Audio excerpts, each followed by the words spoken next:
What up, y'all? Welcome back to the channel. So every now and then, shoot, actually more than every now and then, but I come across a lot of really bad advice online. Part of the reason why I even made this channel is to help demystify some of the stuff that we see online so we can identify what's good advice and bad advice.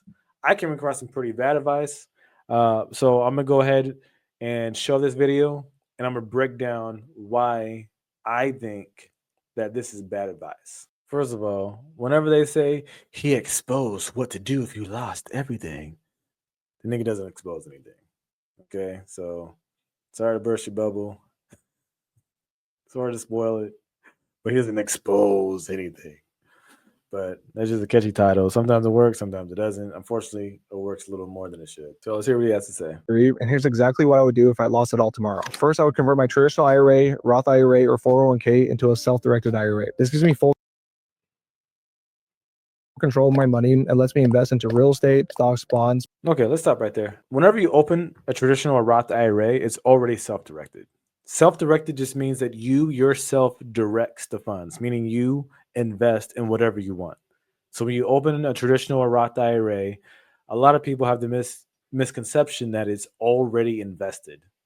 So you think when you open a Roth or a traditional IRA, you put money into it that is already invested, but it's not. It's you put say you put $1,000 into a traditional or Roth IRA, you put in that $1,000 cash, it stays cash. It's not automatically invested. That's one of the biggest misconceptions of traditional IRAs and Roth IRAs is that you put it in and then it just does its thing. It doesn't. It is automatically a self-directed account. And there's a lot of semantics in like the finance world. Self-directed, like I said, just means that you yourself, you are responsible for directing, i.e., investing the funds yourself.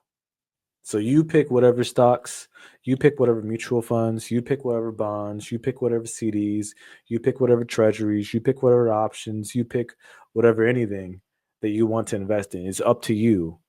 If you don't do anything, it will stay in the account as cash, uninvested.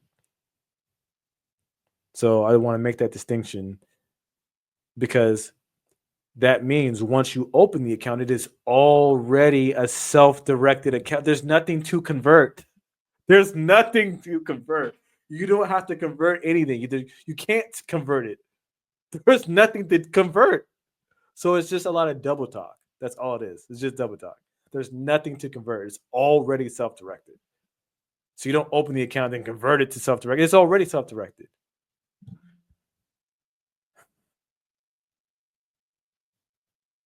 Private equity, crypto, and gold. Okay. So it depends on the place where you have your accounts. There's a lot of brokers to where you cannot invest in gold. You cannot invest in private equity. You cannot invest in real estate in your IRA. You just cannot do it. You're going to have to go somewhere where it can. So don't just assume that when you open a traditional or Roth IRA at one of these places that you automatically have those options. Because I would tell you at a lot of places that you probably are thinking about opening accounts, you will not have that option. So they're just right now so far. This is just all talk. Hey, we opened the account. We should do this. No, it doesn't. It's not like that. It's not like that, dog. But let's continue. Instead of just being limited to traditional funds. Next, I would save 6 to 12 months of living expenses into a high-yield savings account like Wealthfront. Now, I do agree with some of that. I usually say 3 to 6 months in a high yield savings account, but obviously you want the highest yield. So okay. That's just being nitpicky. I'm just being nitpicky. FDIC insured up to $8 million for individual accounts and currently offer around 4% APY, so my money will stay safe while earning passive interest. Next, I would use my self-directed IRA to sublease a rental and turn it into an Airbnb. Look, I'll be honest. I don't know anything about Airbnb. I know people that have took all their money out of savings, 401k, everything to buy an Airbnb property, and I don't know anyone that's been successful at it. That doesn't mean that you cannot be successful. That doesn't mean that. I believe that whatever you decide to do, as long as you put the time, the work, the energy, the focus, everything into learning, you can be successful at that. I just have not heard a lot of people become successful at that strategy, let alone your IRA funds to put into an Airbnb property. First of all, if you're taking out a traditional IRA, you have to pay taxes because the traditional IRA is the pre-tax dollars. So if you're under the age at 59 and a half, you have to pay taxes as counted as ordinary income. So you pay taxes on that plus a 10% penalty for taking it out in the first place because you're under the age of 59 and a half just to buy an Airbnb property where the success rate is not that high from what I'm seeing. So I do not agree with that strategy at all. I don't recommend that. But like I said, I don't know. I'm washed. I'm washed. I don't know. I don't know much about Airbnbs. So, maybe I don't know. Maybe as a course. Maybe as a course. Maybe if I find the right property, I can make $2,500 per month in profit without even owning the property. I'll also hire a virtual assistant from a lower cost country to handle operations. So I only work at 1 hour per week managing it. Next, An hour a week, 25. Okay, hey, look, I don't know. Hey, I don't know. I'm just a guy with a mic. I'm just a guy with a mic. I would dollar cost average $33 per day into Bitcoin. I'd use River to keep it simple and consistent. And then I would cut unnecessary expenses until I mean, I'm back on my feet. That means no restaurants, sports games, or vacations for a while. I stick to the 50-40-10 budget plan, 50% to investments, 40% to needs, and 10% to wants. hey, I like the part about cutting out expenses, especially unnecessary expenses. If you're in a position to where you just don't have it like that, and I've been in that place plenty of times, to where I just don't have like that, but still went out to eat, still hung out with friends, spent money, went out to restaurants, and then lo and behold, when I stopped doing that, I had all this extra money. Huh, that's weird. That's weird. That's strange. Look, I don't think that's solid advice. I don't. Um, I just don't. I don't. I don't think I'm not saying that he does not have solid advice to give people, and that the people that the person encouraging that advice, I'm not saying that she doesn't have solid advice to give people. I'm saying that I don't give that specific advice that he just laid out. I just don't. I've seen people, like I said, try to do the Airbnb property and it just unfortunately just didn't work out. But there could have been a lot of other factors that played into that. I really don't know. I thought about that one day as far as like trying to do Airbnb and see what I could do with that, but I just didn't do it. Ended up going a different route. Oh, another thing he mentioned um, converting your 401k into a self-directed 401k.